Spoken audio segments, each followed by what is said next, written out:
TrickFlow 11r heads, 190cc. You're gonna expect a lot of torque out of this engine. Probably a pretty smooth idle on that cam. Hello and welcome to Gearhead 704. I'm Matt, and this is a continuing video series of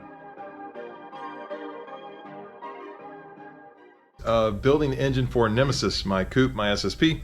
I'm over here at Kannapolis Engine, where they do all my engine work, and working with Adam. Matt is also here from Fox Resto today. But in the previous video, we started assembling the engine. So you can see that it's right here. We got to basically the bottom end done, the cams in, all that stuff is good. And now I guess we're moving on to the top end stuff, right, Adam? That's right, we bolted the heads on today. Actually, you have a tip for that. Guys, if you ever wondered about head gaskets and the proper way to get them on there, well, luckily, you have an engine builder here, Adam. He's going to show you that. So let's go ahead and get in that tip. I get asked this all the time. Which way do my head gaskets go? I've got front written on both of these head gaskets, but one looks upside down. I've got paint on one side, the other one's all smooth. It's critically important that these gaskets are put on open to the rear. Water's going to flow into the block, down through the water jackets, up into the cylinder head at the back to the front, and then out of the thermostat. If I was to put this gasket on this way, this side of the engine is going to run hot because cold water is going to come in here, come straight up through the cylinder head, through the intake and out. The back gets no circulation. This thing's going to run hot. The head gaskets do not care if the painted side's up or the painted side's down. Front means front on both sides. And if you're not sure you've got them on right, even after your heads are bolted on, this square corner sticking out of the front under the cylinder heads is the sign that the gaskets are on right even after the heads are bolted on. If you look at the back side of the gasket, there's no square. So if you've got a square sticking out on the back side of the engine, you need to pull that head and flip that gasket. It's on wrong. You gotta have the square coming out the front. Correct. There should always be a front mark written on your Ford gaskets, and front goes to the front both sides, even if you feel like one's on upside down because of the paint. One of my most common asked questions. All right, in case you missed it before, I did get TrickFlow 11r heads. I've shown them on the channel before, but here you go. They're about to go on Twisted Wedge 11r, 190cc, and I do believe these are the 58 combustion chamber. Oh, it says right here, 56. I was wrong. These are 56. Not just gonna slap them on like this, Adam, right? You gotta clean them first, right? Yep, we're gonna take them outside and give them a good bath. Vacuum check the valves. Once everything looks good, we'll bolt them. Okay. So previously we had some disassembly of heads, but I think today you will see some assembly on the heads. So stay tuned for that. But yeah, we'll get them cleaned up, and next step is getting them on the block. We do have a problem on this head here though. Adam cleaned the heads, and what did you notice on this one, Adam? Before packaging, it looks like this head was dropped, and we've got a little bit of a burr road on the intake side and a little bit of a burr road on the head side. All we're going to do is just dress this up with a flat file. There's no real damage done to the head. The only problem could be if this was bolted on, made contact with the block at this point, we may not get a good head gasket seal. So that's what I was wondering about the seal, yeah. Yep. So we're just going to flat file that off a little bit, look it over for any other damage. We've already checked everything else on the head. They're ready to bolt on. Okay. Other than cleaning this up. All right, so he'll get that cleaned up, and then we'll continue on with you guys with bolting them on. That corner overhangs on this end anyway. It would overhang either place. Yeah, nice. So it doesn't really matter? It wouldn't have mattered at all. But Adam still cleaned it up?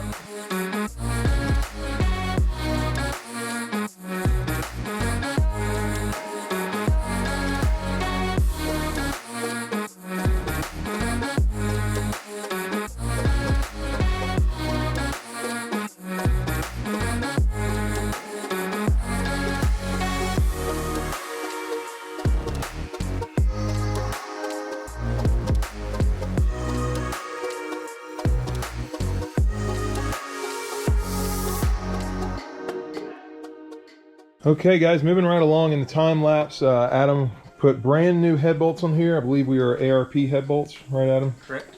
And I'm saving the old head bolts because I've got the old heads still, and I'm just going to use them with those. But now we're moving on to the rocker arms. These are also doing a new set of rocker arms. Those are Liberty Performance stainless rockers. I've been using them for several years.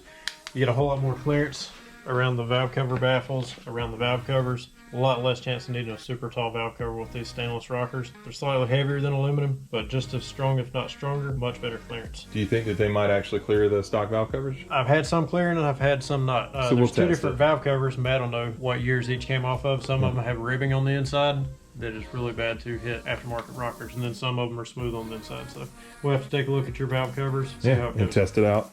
Are these 1.7, 1.6s? These are 1.6s. 1.6s, okay. What's the real difference there, by the way? I always hear people talk about that. All right, that's the ratio of the cam lift versus valve lift. Your load lift multiplied by 1.6 is your valve lift.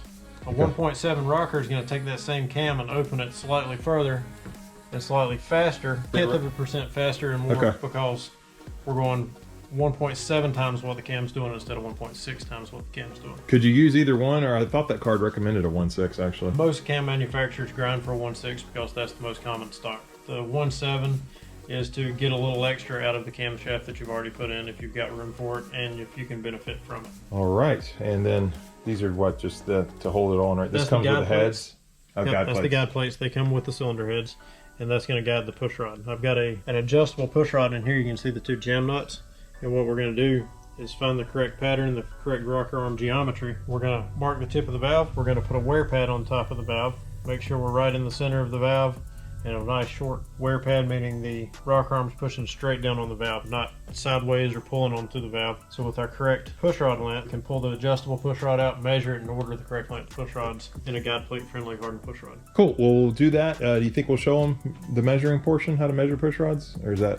Yeah, we can do that. Okay, all right, so stay tuned for that. But in the meantime, we got to keep these rocker arms on, so I'm gonna let you guys go back to time lapse. Actually, I was wrong. We are not going to put all the rocker arms right now because Adam actually wants to go ahead and test push rod length now, right? Makes sense. Go ahead right here at the beginning, test it out. You don't need to put them all on first. Go ahead and know what your push rods are going to be. Just set up a guide plate and a couple of push rods. We started with an adjustable push rod and got a wear pad on top of the valve tips. I went to the shelf and I had push rods in stock 50 thousandths longer than the adjustable push rod, which is perfect because that's going to give us 50 thousandths lifter preload. And it's got our pattern really short and right on the center of the valve tip. What we ended up with in this one is 7 inches and 50 thousandths long push rods, 7.050s. How much longer is that than stock? Not 7 times. Stock is 6.250, so we're about 800 thousandths longer than stock, which is expected with taller heads, better flowing heads. You know, the geometry's just changed up, get optimal flow. That's what's cool about aftermarket heads, is everything else is going to hook up. You know, exhaust will hook up, intake will hook up, but we've got raised intake runners, raised valve springs, better valve angle. Lots of power. Just need a longer push rod to make up for the extra height. Now, do you normally have to measure push rods on every setup, or is there? I measure push rods on every engine I build. I don't ever shoot from the hip. I know on most of my regular builds what push rod length I'm going for, but I'm always going to measure and just confirm that what I put on is right on every engine. It's kind of like you do so much of it, you know what to expect, but you still need to double check, right? Exactly. Yeah, measure twice, cut once, or something like that. I don't know. We do the same thing in the shop, right, Matt? All the time, making sure. Make sure it's done right the first time. That's how you do it. Yeah, and that's how you speak foxbody. Which, by the way, you can get those on the site, right? Yeah. There you go. They got the gray and the red now. Okay, cool. So do them a plug there, and then they can bring all their engines here to you, right, Adam? Except, no, they can bring them all, even Chevys. I'll build a Chevrolet. Yeah. Or Dodge. There you go. Okay, I just built a Kia for a good friend. Did you? I did. All right. See, he literally will do them all, even Kias. But hopefully send him a bunch of Ford stuff. That's what we're trying to do here. Okay, so we got our 1.6 rockers. We know what push rods we need to do. So I guess what's the next step? Just assembly, right? We're gonna Loctite in the rocker studs. Actually, no, these don't.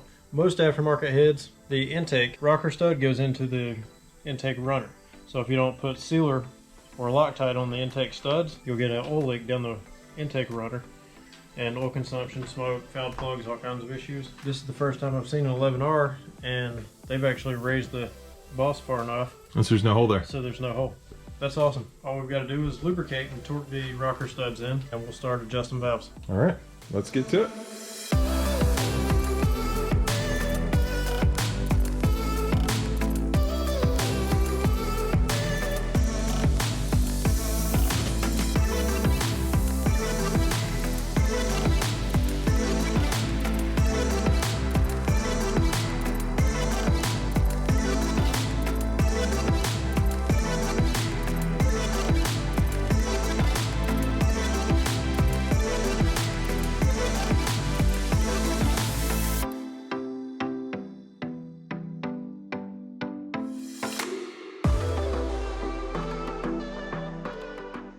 Okay, as you saw in the time lapse, we have rocker arms, and we have push rods on. It looks like the rocker arms are on. I don't know if they're down all the way yet. Where are we at with that, Adam? They're in place, but we haven't started adjusting yet. I want to do that on camera because that's something that people overcomplicate. I've seen 100 post threads about the most confusing way possible to adjust valves, and it's not that complicated. All we want to do is take the slack out of the push rod, get to the top of lifter travel with no slack, and then we're going to preload the lifter around 50 thousandths of an inch or around 3/4 of a turn on the nut. Now to do that, you're going to hear a lot of things about bring number 1 to compression on this cylinder and then adjust these 2 cylinders. Or you're going to hear when this valve starts to open, go over here and adjust this valve. It's way overcomplicated. All we need to do is get all of them to 0 lash at the same time and then adjust them all to 3/4 of a turn at the same time. So what I've done is taken everything down to 0 lash, even the ones that the lifters are up. I'm at 0 lash on these guys, and obviously that lifter is going to go down. I'm going to have a whole lot of slack. We're going to take that out. But I don't want to overload anything and I don't want to back anything off through this whole process. So right now I've got just a little push rod drag on everything. No excessive clearance, even the ones that are up, just a little push rod drag. And now we're going to turn the crankshaft a 1/2 a turn. That's going to turn the cam a 1/4 of a turn because cam speed is 1/2 of crank speed. So we're just going to reach down here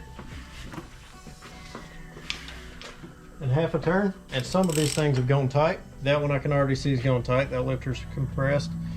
And some of them will have gone loose like this one. So the ones that go loose, we're gonna take the slack back out of those, but we're not gonna adjust this one that's gone tight because we know we've already been at 0 lash on it. So during this whole process, we're only taking slack out. This one's gonna get adjusted down a little more, and anything with slack, like this one, it's adjusted down to 0 lash. Most of these so far are still good. All right, that one needs a little bit of a turn. That one needs a little bit of a turn. And now I've gone over everything. All the lifters are down on their bores, back to 0 lash everywhere. So now we're going to go another 1/2 turn on the crankshaft. Turn it again, right? Yeah. There's our 1/2 turn. And we're going to have a few that have gone loose, like this one. Yep, we're going to do that until the crankshaft's back in its original position. That one got a little loose. Make sure all the lifters are down in their bores. And anything that's loose, we're going to take the slack out of it. Got a little loose on that one. And here we go again.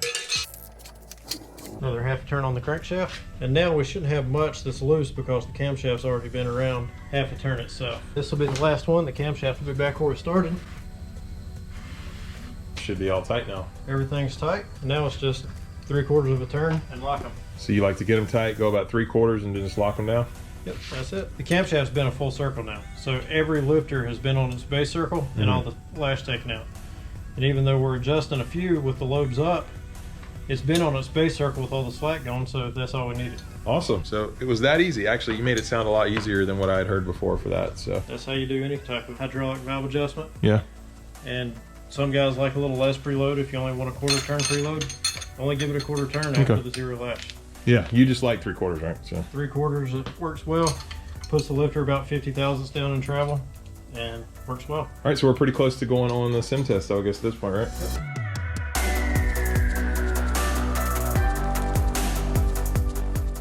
Okay, engine has been moved over here to the sim test machine. We've got, I don't know, tin foil, I don't know why, but Adam will explain all that. All right, that's makeshift valve covers. Okay. We're gonna have oil up from the rocker arms, depending on the cam lifter combination, the rocker combination. If everything lines up, you could have an oil bath beside the machine. That's just gonna try to keep us a little clean. If this thing's not making a big oil bath, we'll pop the aluminum foil off and you'll be able to watch the rockers and springs go. But we can still do that later even if it's making a mess, but I want to at least get the compression test ran before we have oil spilling over the outside of the engine down into the spark plugs, exhaust blowing on us. So first thing's going to be startup of oil pressure. We can get that going now. Right now we're already doing 65 pounds of oil pressure and 14% flow, and that's off of the machine's pump. The engine's pump is obviously not turning. Matt, you can see it filling. The oil's starting to fill as it's pumping through all the ports and everything. Oh yeah. And we've already got rockers on because I'm seeing some oil come out from under here. I was going to pull this off for him to see right here. The oil comes up through the push rods and lubricates the rocker and everything, so you can see it pulling right there. That's also why this is over it. And this is why I don't waste up money on expensive assembly lubes. We haven't spun the engine yet. There's so much oil through the bearings, that stuff would have been rinsed out anyway. So now we can start rotating the engine.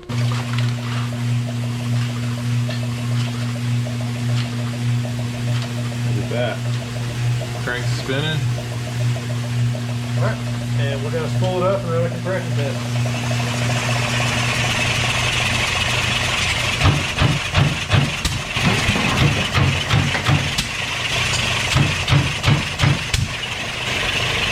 About 210.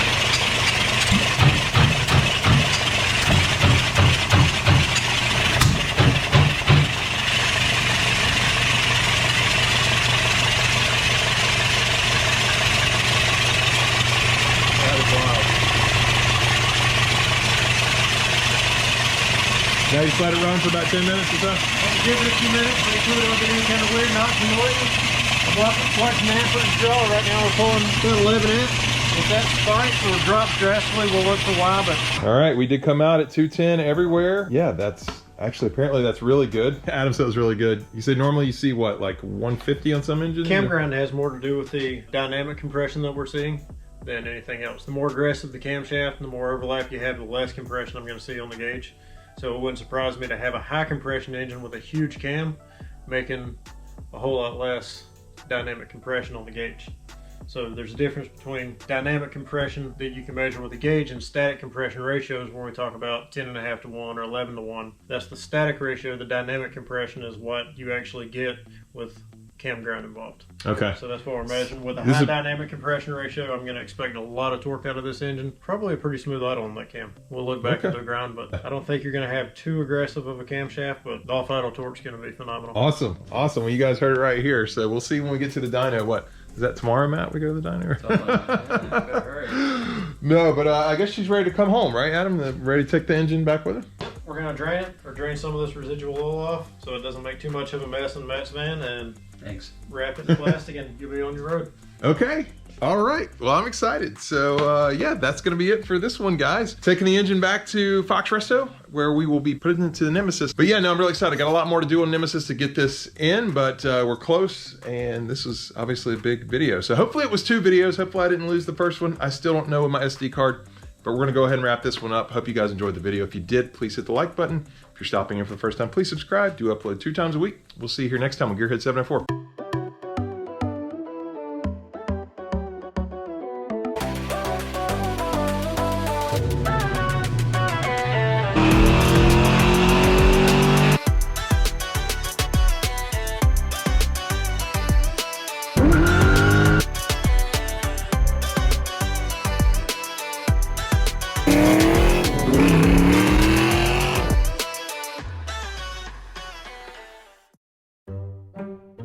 I got a lot of more. Sorry. Yeah, see, I messed up too. I told you.